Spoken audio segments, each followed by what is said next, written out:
do IPHAN. Então, provavelmente, eles não serão demolidos. Não, não.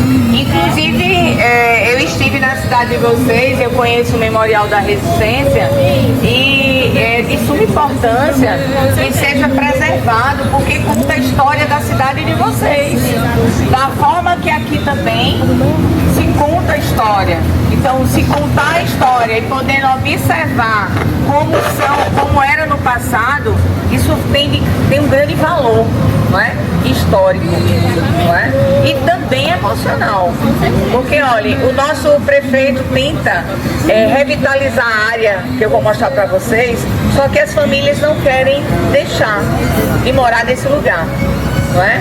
Então eles querem continuar nesse local, então não há possibilidade de fazer modificações, mas eu também concordo com eles, é melhor deixar do jeito que está.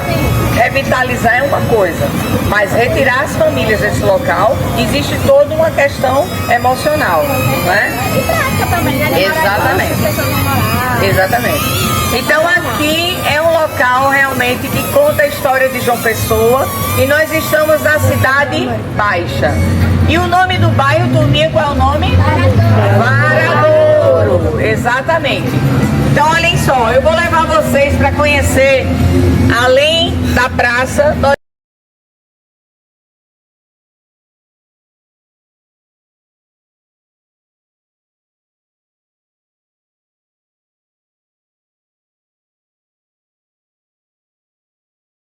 processo de colonização, não é?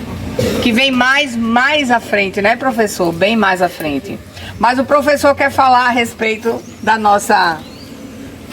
Não, eu quero falar um pouquinho sobre essa parte aqui, no contexto de permanência. De permanência. Como vocês já falaram, como Maria Clara, você já abordou essa questão desse bem cultural, material, não pode ser demolido, tá certo? Esse não é o caso que a gente encontra na nossa cidade, não é bem essa situação. Se vocês prestarem bem atenção, vizinho à Estação da Garra, você já conheceu, foi isso? Conheci. Tinha um casarão lá, tá certo? Que era uma permanência. Esse casarão, por algum tempo, chegou a ter outras funções e ao final de tudo agora ele foi demolido para ser feito um estacionamento, porque lá no centro de Mossoró o problema de carro de estacionamento é muito complexo, né?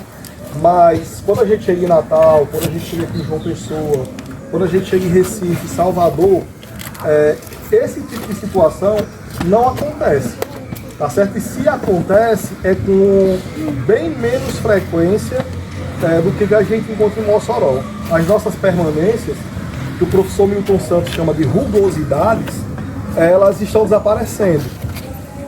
Essas permanências, elas são importantes para contar a história, para conhecer o desenvolvimento do espaço geográfico. Da última vez que eu estive aqui, foi me dito que João Pessoa tem o seu início a partir desse espaço aqui. Não, seria lá o Marco Zero, né, como chamam? Foi o início aconteceu ali na Catedral Basílica. Na Catedral Basílica. De Nossa Senhora. Mas esse ponto aqui... Esse ponto, sim. É onde começou o processo, inclusive o nosso forte, chamado Forte Varadouro, o forte da capital, existia aqui. E logo se urbanizou. Exato. Então essa parte aqui ela pode ser considerada uma área de sítio urbano, que é por onde geralmente a gente pode não ter sido o início, mas é um local que agregou para a produção desse espaço geográfico aqui. Só para finalizar minha fala, para a gente ir falando rapidinho sobre essa paisagem que a gente está vendo lá ao horizonte, aqui hoje o que é que está funcionando nesse espaço? Hoje é tomado pelo IPHAN, não é? Patrimônio Histórico, já foi sede do Consulado da Espanha.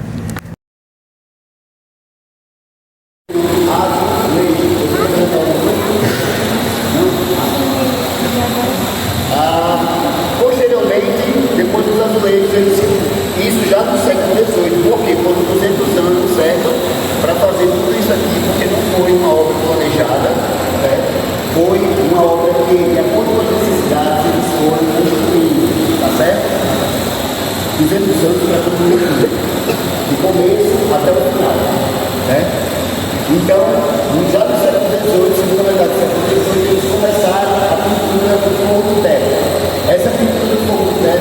atribuída a um artista chamado José Joaquim da Rocha, um baiano. Os materiais utilizados para a confecção desse, ele é o forro de madeira, tá? Os materiais utilizados para a pintura foram matérias orgânicas da época, foram frutas, certo? Sangue de baleia, sangue de boi e gêmeo de ouro para selar. Ele retrata a glorificação de São Francisco ao céu. Isso seria o que eles imaginavam que seria a entrada do céu. Então ali no meio tem São Francisco, ó, com 4 feixes de luz saindo do peito dele. Cada feixe de luz dele está em direção a 4 mulheres que ele está iluminando. E cada mulher dessa está aí representando um continente diferente do planeta. A gente tem ali o continente europeu, que vocês estão vendo, que estou apontando, ó. Daquele outro lado africano, representado por uma mulher negra, ali o asiático e representado por um povo originário está o americano do nosso continente. Não tem a representação do continente da Oceania, porque na época não se tinha descoberto ainda, tá ok? Mais acima de São Francisco a gente tem Nossa Senhora da Conceição, que é padroeira de Portugal e Mãe Imaculada. E acima dela está a Divina Trindade, Pai, Filho e Espírito Santo, completando esta ilustração da glorificação de São Francisco ao céu, certo? Gente, como é que eles faziam para pintar, né? Para fazer a pintura? Tá, né? Eles pintavam lá do teto, certo? Como? Tinham corredores de andames, dos quais eles pintavam lá do teto, deitados, porque em pé dá altura e cai, certo? Saindo do teto, ainda desse púlpito, esse púlpito, gente, é eleito pela Unesco dos púlpitos mais belos do mundo. Por que ele tem essa denominação?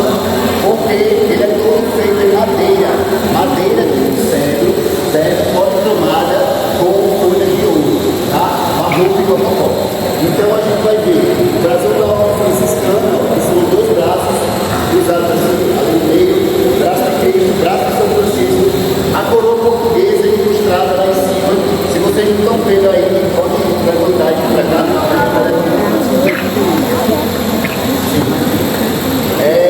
A coroa portuguesa ilustrada, o Espírito Santo e lá no topo São Miguel Arcanjo completando a escultura do corpo, um dos corpos mais belos do mundo, tá? Então agora nós vamos levantar e vamos começar a nossa pergunta a pé. Aquelas 2 plaquinhas ali são urnas e jazigos, certo? Utilizadas para colocar os ossos. Aqui não tem mais corpo, graças a Deus que eu desci um dia desse.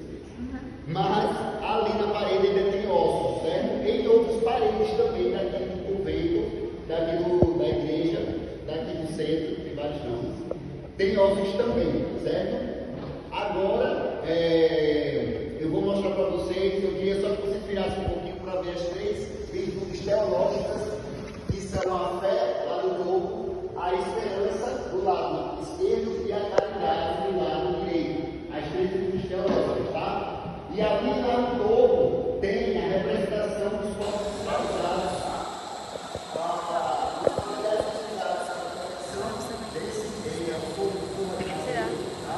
Os materiais utilizados para a pintura foram maneiras orgânicas da época, sangue de baleia, sangue de boi e gêmeo de ouro para selar. Ele retrata a glorificação de São Francisco ao céu. Isso seria o que eles imaginavam que seria a entrada do céu. Então, ali no meio tem São Francisco, com 4 feixes de luz saindo do peito dele. Cada feixe de luz dele está em direção a 4 mulheres que ele está iluminando. E cada mulher dessa está aí representando um continente diferente do planeta. A gente tem ali o continente europeu, que vocês estão vendo, vocês estão apontando, aquele outro lado africano, representado por uma mulher negra, ali o asiático e representado por um povo originário está o americano do nosso continente.